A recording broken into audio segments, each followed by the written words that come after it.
नमस्कार, मैं अशोक विश्वकर्मा। हिंदी परख में आपका स्वागत है। आज के विषय भाषा के विभिन्न रूप।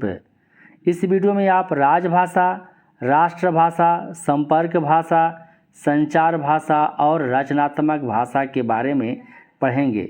यह topic JSSC CGL paper 2, net, JRF, PGT और TGT के लिए अति महत्वपूर्ण है। हिंदी भाषा का इतिहास से संबंधित वीडियो का प्लेलिस्ट बना हुआ है, आप इसे चेक आउट कर सकते हैं, देख सकते हैं। तो आइए जानते हैं सबसे पहले राजभाषा क्या है। 14 सितंबर 1949 ईस्वी को भारत के संविधान में हिंदी को राजभाषा के रूप में मान्यता प्रदान की गई। संविधान सभा में हिंदी को राजभाषा घोषित करने का प्रस्ताव गोपाल स्वामी आयंगर ने रखा था। तो राजभाषा किसे कहते हैं? जिस भाषा का प्रयोग प्रशासनिक और सरकारी कामकाज में होता है उसे राजभाषा कहते हैं। यानी सरकारी कामकाज की भाषा को राजभाषा कहा जाता है। 14 सितंबर को प्रतिवर्ष हिंदी दिवस के रूप में मनाया जाता है, जबकि विश्व हिंदी दिवस 10 जनवरी को मनाया जाता है। यहाँ पर ध्यान रखना है कि भारत में हिंदी दिवस कब मनाया जाता है, तो 14 सितंबर को, और विश्व हिंदी दिवस 10 जनवरी को मनाया जाता है। 14 सितंबर को हिंदी के मूर्धन्य साहित्यकार व्यवहार राजेंद्र सिंह का 50वां जन्मदिन था, इसलिए इस दिन को हिंदी दिवस के रूप में मनाने का निर्णय लिया गया। व्यवहार राजेंद्र सिंह का जन्म 14 सितंबर 1900 को हुआ और इनका निधन 2 मार्च 1988 को हुआ। ये जबलपुर मध्य प्रदेश के रहने वाले थे। इन्होंने हिंदी को भारत की राजभाषा बनाने की दिशा में महत्वपूर्ण योगदान दिया।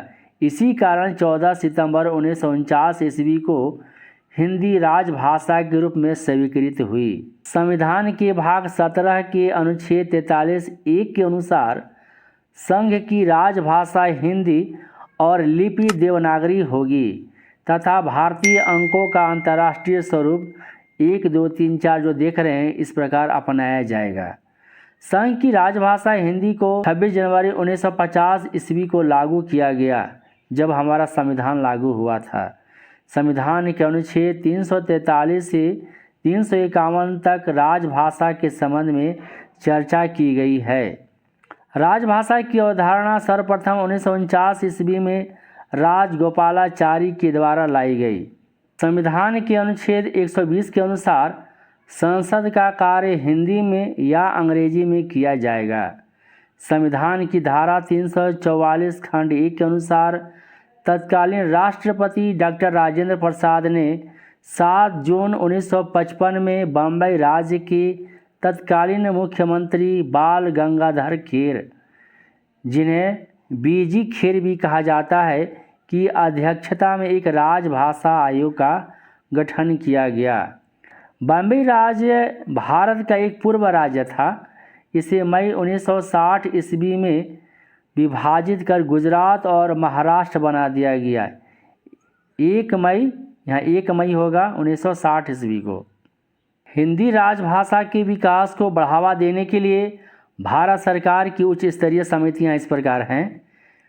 केंद्रीय हिंदी समिति, इस समिति के अध्यक्ष प्रधानमंत्री होते हैं।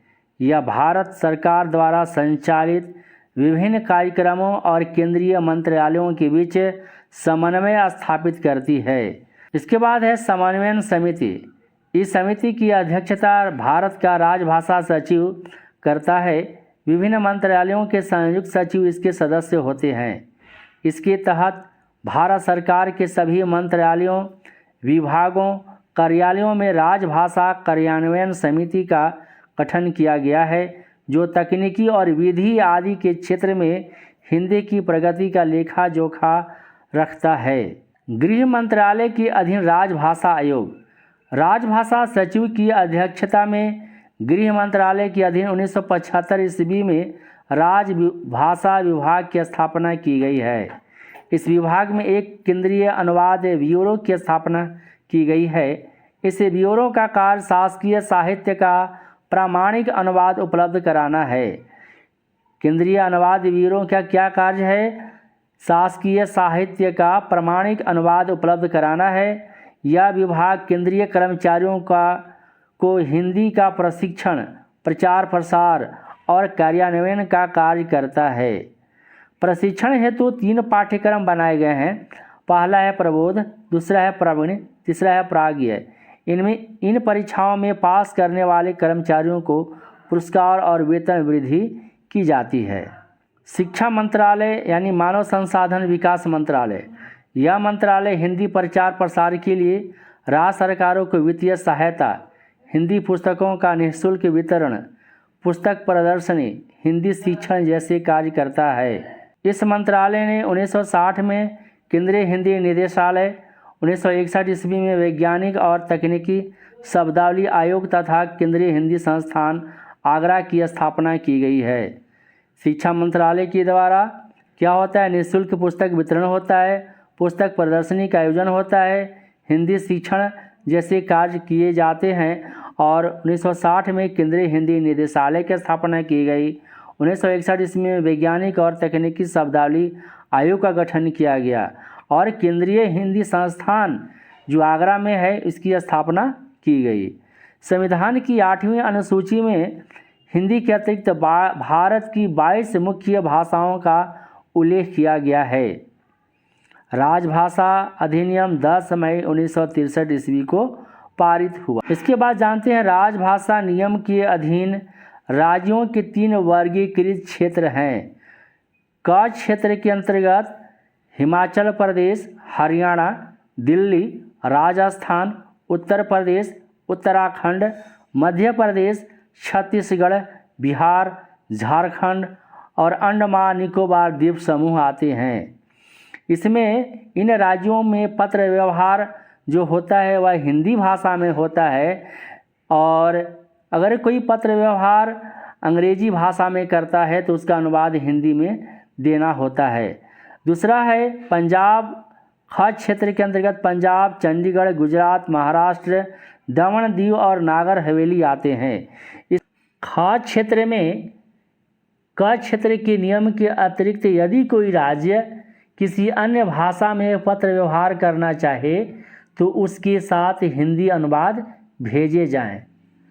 ग क्षेत्र में देश की अन्य शेष राज्य और केंद्र शासित प्रदेश आते हैं और यहाँ पर क्षेत्र के राज्यों में पत्र आदि अंग्रेजी में भेजे जाएं, ऐसा संविधान में वर्णित है।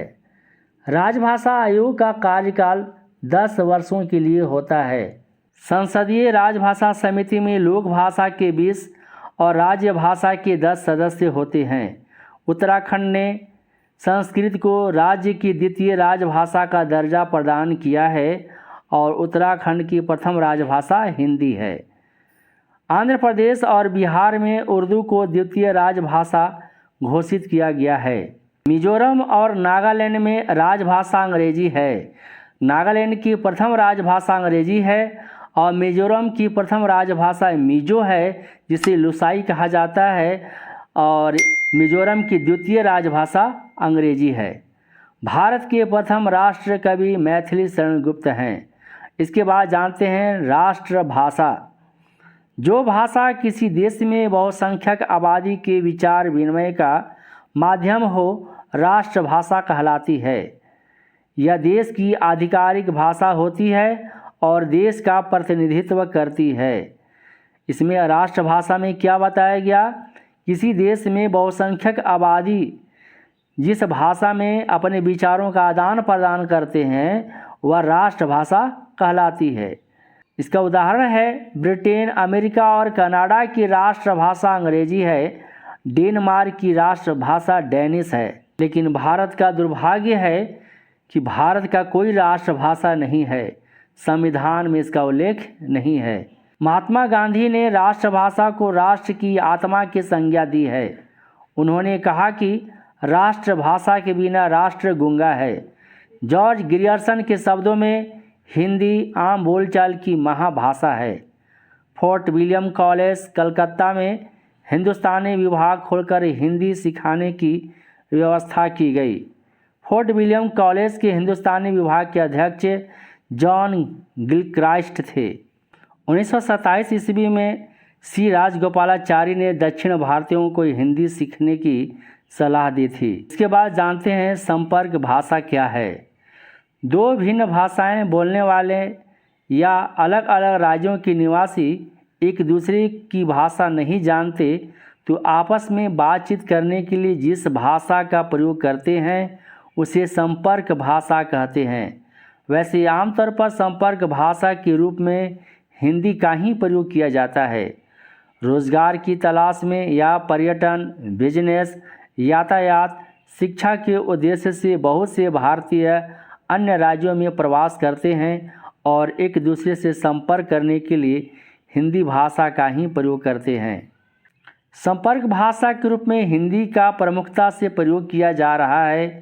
किसी भी बहुभाषी देश की संपर्क भाषा वही हो सकती है जो उस देश में सबसे अधिक प्रचलन में हो। इस दृष्टि से हिंदी हमारी संपर्क भाषा है। भोलानाथ तिवारी के शब्दों में जो भाषा अन्य लोगों से संपर्क के काम में आए उसे संपर्क भाषा कहते हैं। राष्ट्रीय एकता और अखंडता के लिहाज से भावनात्मक रूप से जुड़ने के लिए संपर्क भाषा आवश्यक है। संपर्क भाषा का अन्य नाम व्यवहारिक भाषा है। संपर्क भाषा और राष्ट्रभाषा में क्या अंतर है? राष्ट्रभाषा में जहां भाषा के मानक रूप को महत्व दिया जाता है, वहीं संपर्क भाषा दो विभिन्न भाषा भाषियों के बीच सेतु का कार्य करती है। इसमें हिंदी का मानक रूप नहीं दिखाई देता है। संपर्क भाषा में हिंदी का मानक रूप नहीं होता है, जबकि राष्ट्रभाषा में मानक रूप होता है। संपर्क भाषा में व्याकरण दोष, अनगढ़ता और अन्य भाषाओं के बहुत से शब्द मिश्रित होते हैं, मिले होते हैं। इसके बाद जानते हैं संचार भाषा क्या है। आज के विविध जनसंचार माध्यमों, रेडियो, टेलीविज़न, सिनेमा, समाचार पत्र, सोशल मीडिया आदि द्वारा सर्वाधिक प्रयुक्त की जाने वाली भाषा हिंदी है। इस प्रकार हिंदी एक सशक्त संचार भाषा है। इसके बाद जानते हैं रचनात्मक भाषा क्या है। वह भाषा जिसमें साहित्य और पत्र पत्रिकाएं रची जाती हैं रचनात्मक भाषा कहलाती हैं। रचनात्मक भाषा परिनिष्ठित या मानक रूप में होती है। यह व्याकरणबद्ध होती है। इसमें व्याकरण के नियम होते हैं। इसे साहित्यिक भाषा या काव्य भाषा भी कहा जाता है। तो इस वीडियो में हमने जाना राजभाषा, राष्ट्रभाषा, संचार भाषा, संपर्क भाषा और रचनात्मक भाषा क्या होती है। तो वीडियो कैसा लगा आप हमें कमेंट कर बताएं। यदि चैनल पर पहली बार आए हैं तो हिंदी परख को सब्सक्राइब करें, वीडियो को लाइक और अपने साथियों के बीच शेयर करें। नमस्कार।